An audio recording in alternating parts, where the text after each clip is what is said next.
Ma, baka nako-confuse lang kayo. I mean, it's normal. Baka may trauma ka pa. As God is my witness, alam kong si Vanessa yon. Kung ayaw niyong maniwala sa akin, edi tanongin niyo si Trixie. Trixie? Attorney Trixie Mendoza? Oo, puntahan niyo sa ospital. Tanungin niyo siya at malalaman niyo na si Vanessa ang kumidnap sa aming dalawa. What? Bakit ganyan kayo makatingin? Ma, ikaw lang yung na-save namin. Oh no! Hawak pa niya si Trixie. Naku, hanapin niyo siya. Naku, baka patayin pa siya ng demonyong Vanessa yan. Excuse me.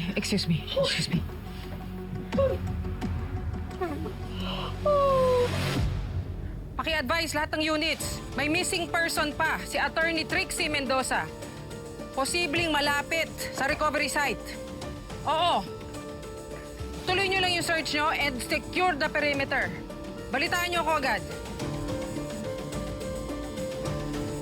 Inspektor. Hanapin niyo po si Trixie. She's a good person. Marami nag-aalala sa kanya. Makakaasa ho kayo na hindi kami titigil hanggat hindi namin siya nahahanap.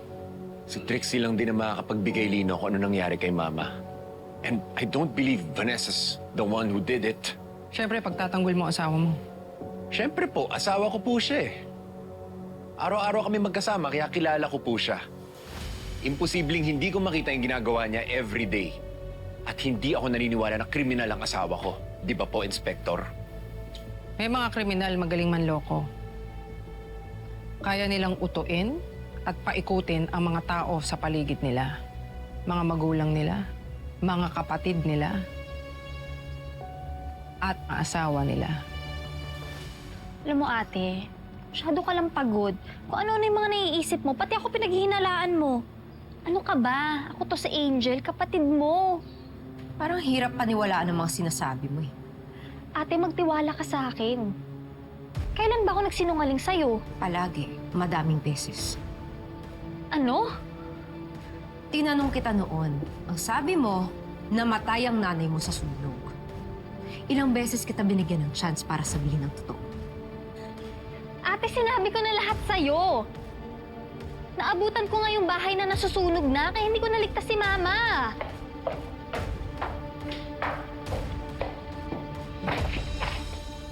Pumunta ako sa mga pulis para malaman ang totoo.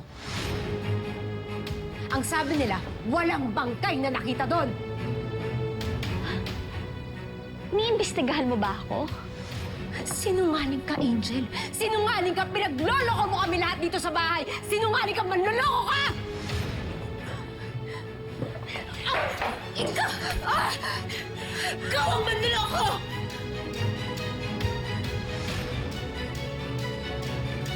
Lexi, what's wrong? You betrayed me and my family! Ano to? Anong nangyayari? Oh, come on, Ate Vanessa. Stop acting! Gising na si Mama. At nakausap na rin namin siya. Yes, I heard. What? Ano ba? Can you please stop acting na?